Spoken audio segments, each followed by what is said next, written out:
Hello दोस्तों, आपका स्वागत है हमारे YouTube चैनल लॉ स्टडी पर। Hello friends, welcome to our YouTube channel law study. प्रश्न: भारतीय स्वतंत्रता अधिनियम 1947 के प्रमुख उपबंधों की विवेचना तथा इसके प्रभावों का उल्लेख कीजिए। Discuss the main provisions of the Indian Independence Act, 1947 and state its effects. अथवा भारतीय स्वतंत्रता अधिनियम 1947 पर संक्षिप्त टिप्पणी लिखिए। Write short note on the Indian Independence Act, 1947. Uttar: Lord Mountbatten Bharat के अंतिम गवर्नर जनरल थे। जब इन्होंने 22 मार्च 1947 को गवर्नर जनरल के पद का कार्यभार संभाला था, उस समय देश में सांप्रदायिक दंगों के कारण स्थिति अत्यंत तनावपूर्ण थी। मुस्लिम लीग विभाजन की बात पर अड़ी हुई थी। उसकी भारत से अलग होने के सिवाय किसी बात पर सहमति नहीं थी। स्थिति की गंभीरता को देखते हुए लॉर्ड माउंटबेटन ने एक योजना बनाई जिसमें भारत को दो अधिराज्यों डोमिनियंस हिंदुस्तान एवं पाकिस्तान में विभाजित किया जाना प्रस्तावित था तथा उसमें यह भी अनुशंसा की गई थी कि सत्ता का हस्तांतरण 15 अगस्त 1947 को किया जाए। इसी योजना के अनुरूप एक विधेयक तैयार किया गया। यह विधेयक 5 जुलाई 1947 को ब्रिटिश संसद में पेश किया गया। 18 जुलाई को अधिनियम बना तथा 15 अगस्त 1947 से भारतीय स्वतंत्रता अधिनियम के नाम से प्रभावी हुआ। मुख्य प्रावधान: भारतीय स्वतंत्रता अधिनियम 1947 में कुल 20 धाराएं तथा 2 परिशिष्ट थे। इसके मुख्य प्रावधान निम्नलिखित थे। 1. इस अधिनियम द्वारा भारत का विभाजन होकर यह 2 अधिराज्यों हिंदुस्तान एवं पाकिस्तान में विभक्त हो गया। गवर्नर जनरल द्वारा 14 अगस्त 1947 को पाकिस्तान का दायित्व में जिन्ना तथा 15 अगस्त 1947 को भारत गणराज्य का दायित्व भारतीय नेताओं को सौंपा गया। 2. 14 अगस्त 1947 के पश्चात इन दोनों अधिराज्यों पर ब्रिटिश सरकार का कोई अधिकार नहीं रह गया।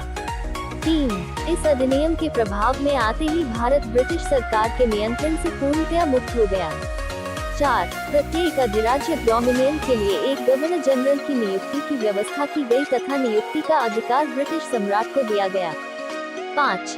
दोनों अधिराज्यों की सीमाएं सुनिश्चित की गई अर्थात दोनों अधिराज्यों का सीमांकन किया गया। 6. दोनों अधिराज्यों को अपनी संविधान सभाओं के माध्यम से अपना संविधान तैयार करने का अधिकार दिया गया। जब तक नए संविधान नहीं बन जाते तब तक दोनों अधिराज्यों के लिए भारत सरकार अधिनियम 1935 के अधीन कार्य करने की व्यवस्था की गई। 7. भारत सचिव के पद को समाप्त कर उसके स्थान पर राष्ट्रमंडल सचिव के नए पद का सृजन किया गया। 8.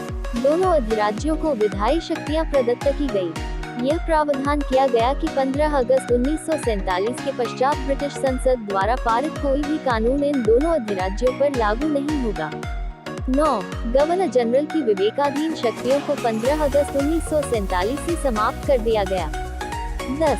प्रांतों की विशेषाधिकार शक्तियों का भी उन्मूलन कर दिया गया। 11.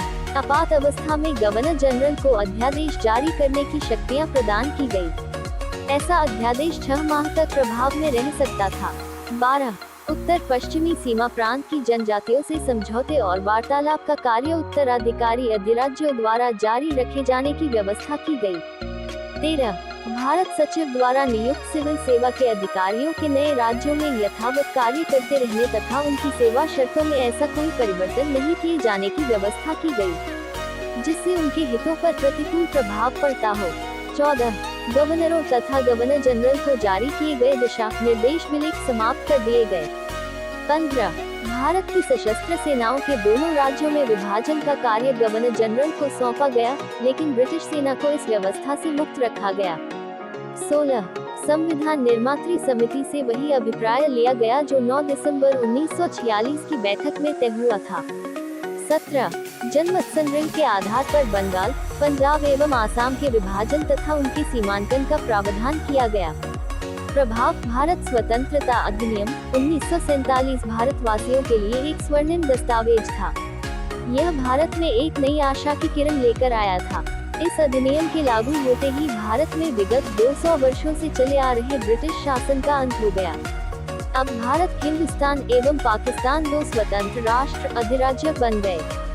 भारतीय देशी राज्यों को उनकी प्रभुसत्ता पुनः प्राप्त हो गई। इस अधिनियम के शेष प्रभाव वे ही हैं जिनका ऊपर उल्लेख किया गया है। हमारी इस वीडियो को अंत तक देखने के लिए धन्यवाद। हमारे चैनल को सब्सक्राइब कीजिए और बेल आइकॉन को प्रेस करना ना भूलें। Law study